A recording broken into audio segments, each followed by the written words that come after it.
সম্মানিত নগরবাসী, আসসালামু আলাইকুম ওয়া রাহমাতুল্লাহ।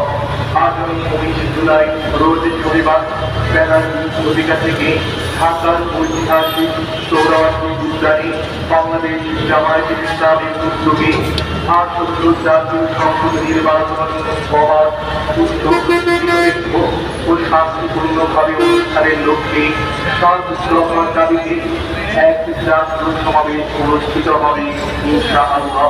বাংলাদেশ জামায়াতে ইসলামীর 19 জুলাই জাতীয় সমাবেশে শান্তিশৃঙ্খলার দাবিগুলো হলো নিশ্চিতকরণ, জুলাই সকল গণহত্যার বিচার, প্রয়োজনীয় মৌলিক সংস্কার, জুলাই সনদ ও ঘোষণাপত্র বাস্তবায়ন, জুলাই গণঅভ্যুত্থানে শহীদ ও আহতদের পরিবারের পুনর্বাসন, পিআর পদ্ধতিতে জাতীয় নির্বাচন, 1 কোটি প্রবাসীর ভোট প্রদানের ব্যবস্থা, 7 দফার দাবি আদায়ে আদর্শ রাষ্ট্র গঠনে আগামী 19 জুলাই রোজ শনিবার লইব না এটা আমার ক্ষেত্রে খেয়াল আছে।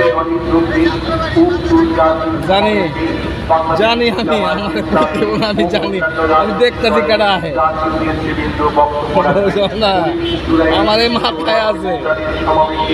সভাপতিত্ব করবেন বাংলাদেশের গণমানুষের প্রিয় নেতা, আগামী বাংলাদেশের কান্ডারি, বাংলাদেশ জামায়াতে ইসলামীর সম্মানিত আমির জননেতা জনাব ডাক্তার শফিকুর রহমান, জননেতা জনাব ডাক্তার শফিকুর রহমান। সমাবেশে আপনারা সবাই আমন্ত্রিত।